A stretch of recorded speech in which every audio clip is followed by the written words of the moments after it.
Chers frères et sœurs, aujourd'hui, nous sommes ici pour explorer un sujet fascinant et débattu au sein de l'Église catholique. C'est un message qui a retenu l'attention de beaucoup et qui a été partagé par Mgr Carlo Maria Vigano à propos du pape François. Ce message a suscité un débat et un intérêt considérable dans le monde catholique. Vigano étant connu pour ses critiques virulentes du pontificat du pape François. Mais avant de plonger dans cette discussion, je tiens à vous rappeler l'importance de maintenir un dialogue respectueux et bienveillant dans les commentaires que vous partagez, quelles que soient vos opinions personnelles. En tant que croyants, nous savons combien il est précieux de respecter la dignité de chaque individu, même lorsqu'on aborde des sujets sensibles. Maintenant, sans plus tarder, je vous invite à explorer ce message provocateur de Mgr Vigano à propos du pape François que nous avons traduit pour vous et à réfléchir à la manière dont cela peut influencer notre compréhension de l'Église et de la foi. Préparez votre esprit à une discussion stimulante et informative.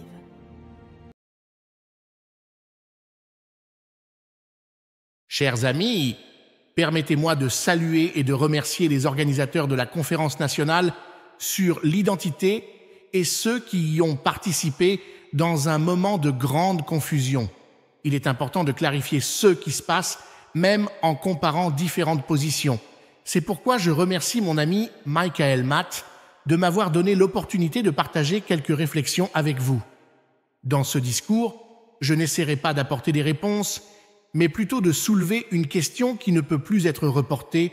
Comment pouvons-nous affronter la grave apostasie que représente la présence d'un pape qui agit de manière tout à fait extraordinaire, une situation sans précédent qui, à mon avis, ne peut être résolue en utilisant nos catégories habituelles de jugement et d'action, la prolifération de déclarations et de comportements totalement étrangers à ce que l'on attend d'un pape, et même en contradiction avec la foi et la morale dont la papauté est la gardienne, a conduit de nombreux fidèles et un nombre croissant d'évêques à prendre acte de ce qui semblait inimaginable jusqu'à récemment.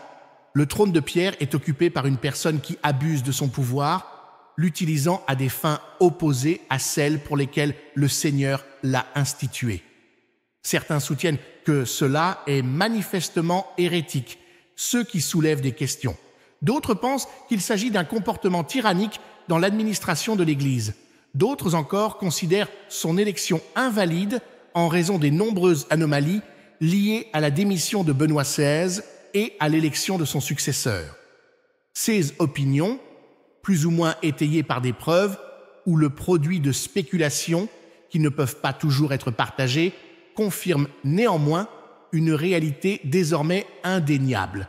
C'est cette réalité, à mon avis, qui constitue un point de départ commun pour aborder la présence scandaleuse d'un pape qui se présente avec une arrogance étrangère, qui agit et parle comme un ennemi, qui, précisément parce qu'il occupe le trône de Pierre et abuse de l'autorité papale, est capable de porter un coup terrible et désastreux, comme aucun ennemi extérieur dans l'histoire de l'Église n'a été capable de le faire.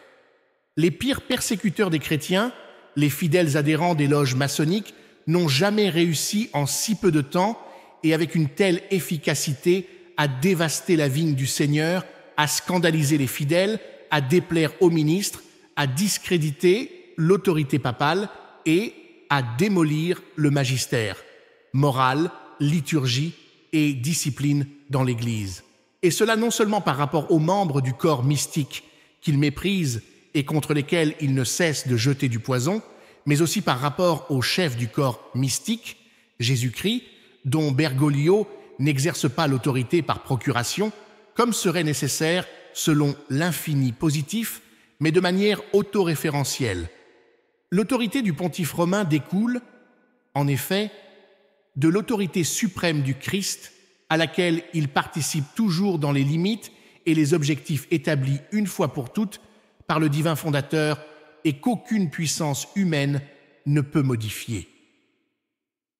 Les preuves des agissements de Bergoglio et de ses abus de position constituent certainement un aspect douloureux et très grave de la situation, mais prendre conscience de cette réalité est la prémisse indispensable pour faire face à une situation insoutenable et désastreuse.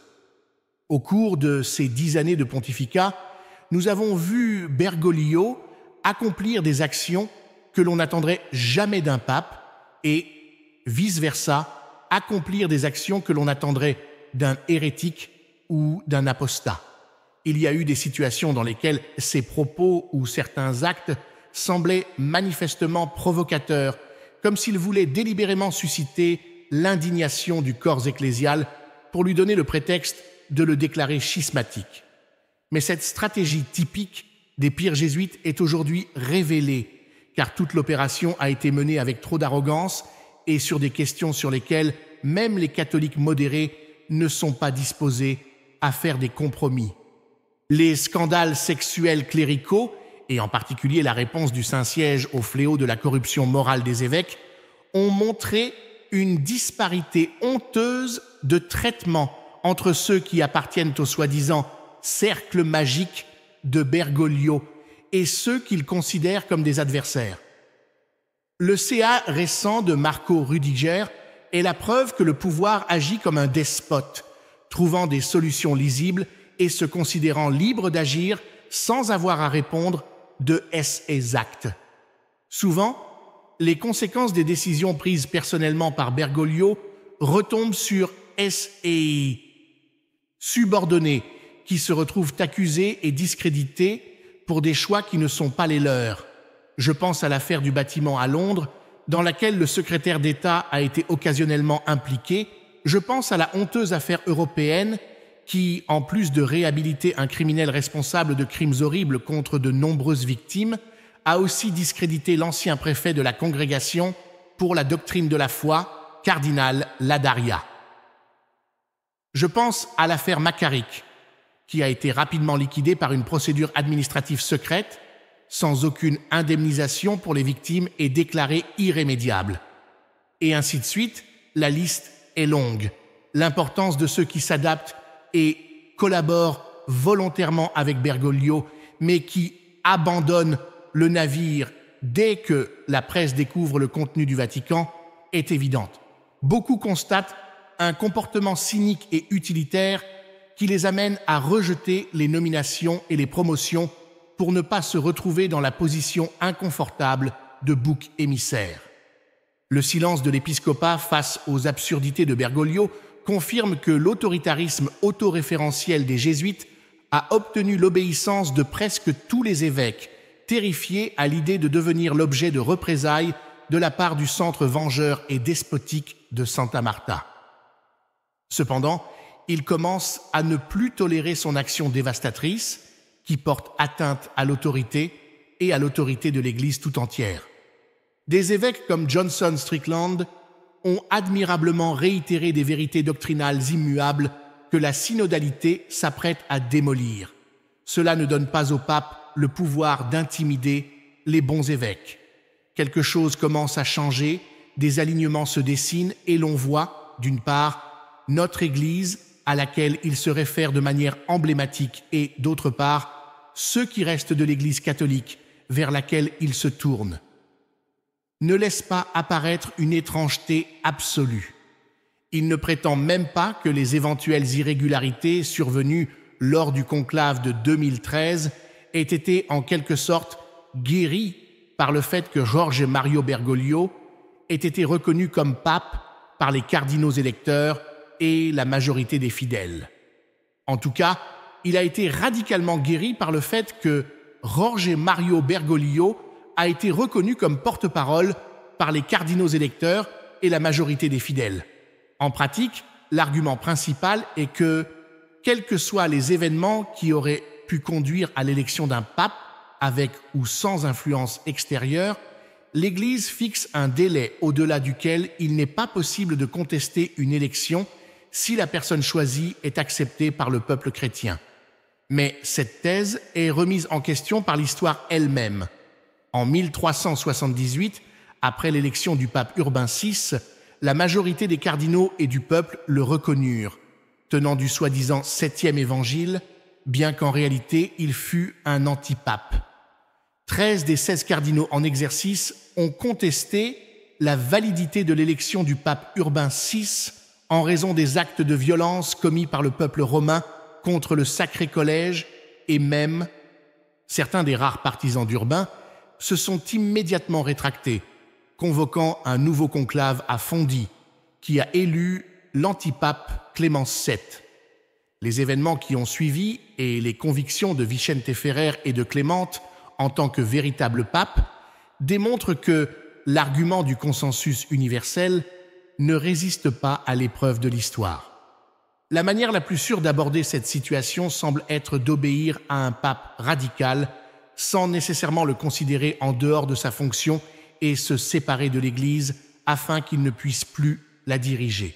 Cependant, même cette solution, qui reconnaît au moins que Bergoglio est un hérétique, ne semble pas définitive, puisque l'obéissance que les fidèles peuvent lui refuser n'est que marginale par rapport aux actes de gouvernement et d'enseignement qu'il a accomplis et continue faire.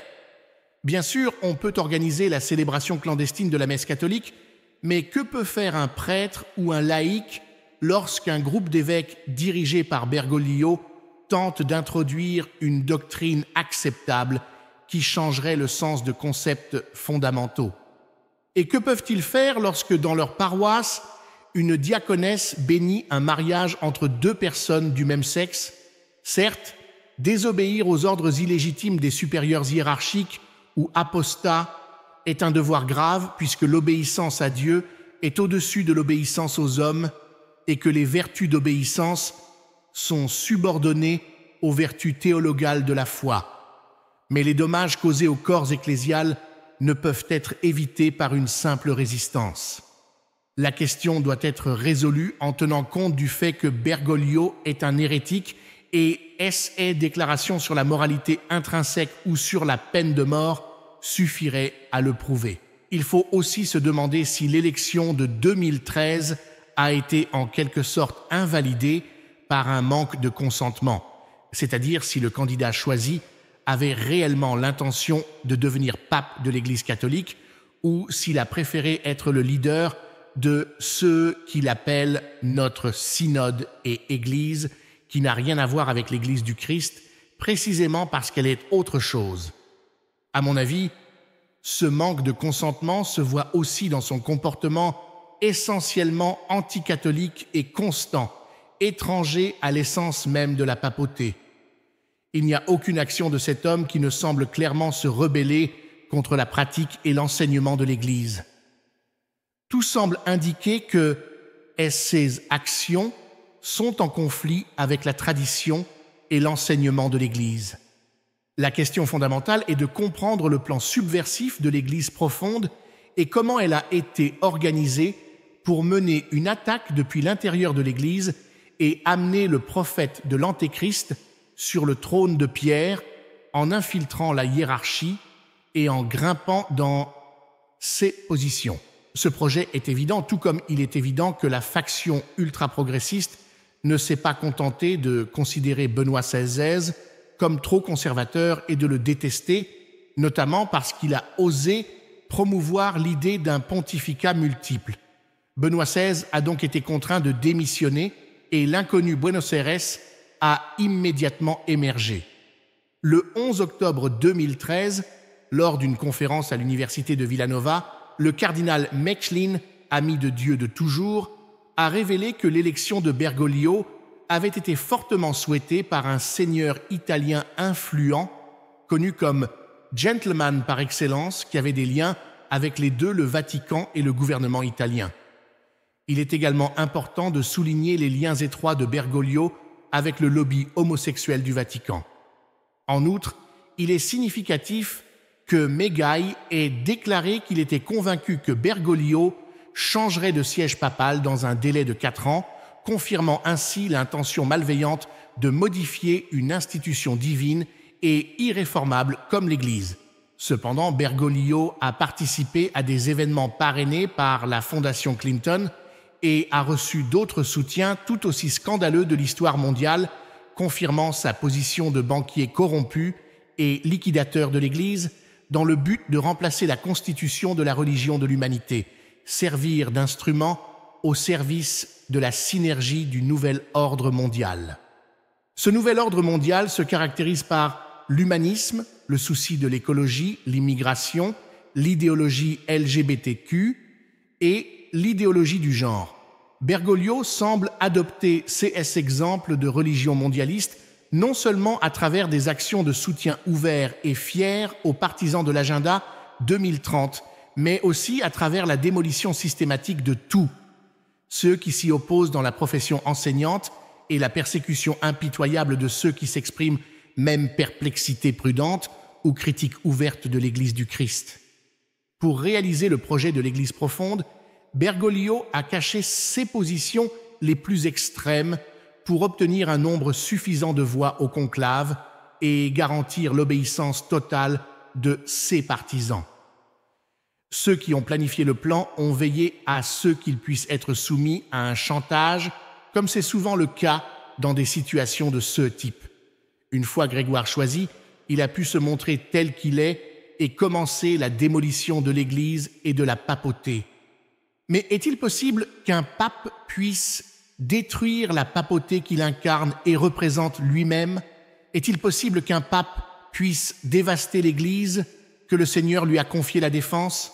De plus, si la participation d'un cardinal au conclave est comprise de manière malveillante et s'il a l'intention d'agir subrepticement contre l'Église ou de commettre un crime, alors même si les procédures et les normes de l'élection sont apparemment respectées, il y a sans aucun doute un problème. Cette intention criminelle découle de la ruse avec laquelle les cardinaux se rendent complices du complot et collaborent pour tromper les cardinaux qui ont voté de bonne foi. En bref, il existe des inquiétudes légitimes concernant l'élection et le pontificat de Bergoglio, fondées sur des questions de consensus, d'hérésie et de comportement anticatholique, ainsi que sur des soupçons de manipulation et d'influence extérieure dans son élection. Ces préoccupations soulèvent d'importantes questions sur l'avenir de l'Église catholique et le rôle de la papauté dans sa continuité et son intégrité. Je réitère que je ne serai pas impressionné par la présence d'un défaut de consentement qui affecte la validité de l'élection, sans dire que la coexistence même d'un pape renoncé avec un pape régnant est déjà en elle-même un élément qui nous porte à croire qu'ils ont une fausse conception de l'essence de la prophétie, la considérant comme un rôle qui peut être partagé avec d'autres. Et n'oublions pas que la distinction entre mounos et ministériel est arbitraire et qu'il ne peut y avoir un pape qui se consacre au ministère de la prière et un autre qui gouverne. Le Christ est un, l'Église est une, et il n'y a qu'un seul successeur de Pierre. Un corps à deux têtes est un monstre qui répugne à la nature avant même la constitution divine de l'Église. Certains pourraient s'y opposer, mais même M. Grégoire a agi avec méchanceté et a néanmoins accepté ce que le cardinal lui a proposé, son élection comme évêque de Rome, et a donc assumé ses fonctions et devrait être considéré comme pape. Je crois plutôt que son acceptation du but l'invalide, puisqu'il considère le but comme autre chose que ce qu'il est, comme un mari qui se marie à l'Église, mais exclut les buts spécifiques du mariage de son intention, rendant le mariage nul et annulable, précisément à cause de son manque de consentement. Qui plus est, qui conspirerait malicieusement pour accéder à une fonction serait assez naïf pour expliquer à ceux qui doivent l'élire qu'il entend devenir pape pour exécuter les ordres des ennemis de Dieu et de l'Église. Bonjour, j'ai l'intention de détruire l'Église en me faisant élire pape. Voterez-vous pour moi? La démonstration réside précisément dans le recours à la tromperie, à la dissimulation, au mensonge, à l'élimination des opposants et à la réalisation du plan criminel des mondialistes, comme en témoignent les objectifs des courriels de John Podesta, l'homme de confiance d'Hillary Clinton. Tous ces objectifs mentionnés dans les courriels de John Podesta, confident d'Hillary Clinton, ont été ou sont sur le point d'être atteints, depuis l'adoption de l'égalité des sexes comme prémisse du sacerdoce féminin jusqu'à l'inclusion des LGBT, de l'acceptation de la théorie du genre à la participation. Dans l'agenda 2030 sur le changement climatique, de la condamnation du présidentialisme à l'exaltation de l'immigration comme méthode de remplacement ethnique. Pendant ce temps, il y a l'élimination et la condamnation de l'autre Église, la conservatrice, composée de gens rigides et intolérants, à commencer par notre Seigneur, et saint Antoine Spadaro a écrit de manière célèbre. Avec la culture du concile appliquée à la foi et à la morale, il y a c'est aussi l'élimination de la messe qui appartient intrinsèquement à cette Église, Bergoglio étant considéré comme en conflit avec la nouvelle ecclésiologie au point de l'interdire comme incompatible avec l'Église synodale. J'essaie de jeter une pierre à l'étang. J'aimerais que vous preniez très au sérieux la possibilité que Bergoglio ait eu l'intention d'obtenir l'élection par tromperie et qu'il ait l'intention d'abuser de l'autorité du contre-main pour faire exactement le contraire de ce que Jésus le Christ a donné à Pierre et à ses successeurs, confirmer les fidèles dans la foi catholique, paître et gouverner le troupeau du Seigneur, prêcher l'Évangile à toutes les nations. Depuis sa première apparition comme pèlerin dans les hébergements du Vatican, lorsqu'il s'est présenté avec son inquiétante Buonasera, il s'est révélé orienté dans une direction diamétralement opposée au mandat pétrinien. Il a falsifié et continue de falsifier le dépôt de la foi, créant la confusion et trompant les fidèles.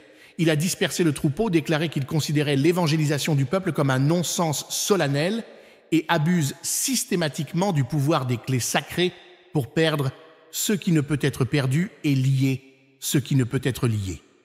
Cette situation est humainement irrémédiable, car les forces en jeu sont immensément puissantes et la corruption de l'autorité ne peut être guérie par ceux qui y sont soumis.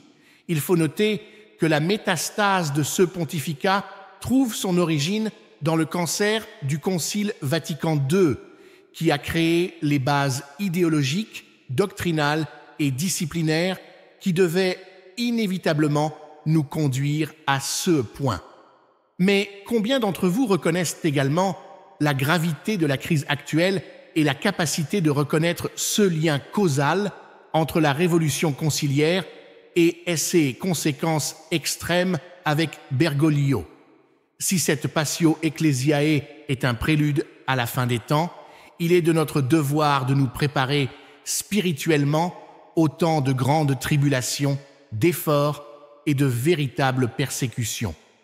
Mais ce sera précisément en parcourant les chemins de la croix que le corps ecclésial pourra se purifier de la saleté qui le défigure, avec l'aide surnaturelle de Marie, nous préparant à l'Église des temps du temps. Nous voyons l'abondance contre l'abondance partout dans le monde. Enfin, permettez-moi de vous rappeler que l'association dominante que j'ai fondée a pour objectif d'apporter une aide spirituelle et matérielle aux prêtres, religieux et religieuses persécutés par l'Église bergoglienne en raison de leur fidélité à la tradition. Si vous souhaitez faire un don pour mener à bien notre projet, vous pouvez le faire sur le site de l'association ou en envoyant un SMS au numéro que vous voyez ci-dessous. Aujourd'hui et toujours, Jésus-Christ.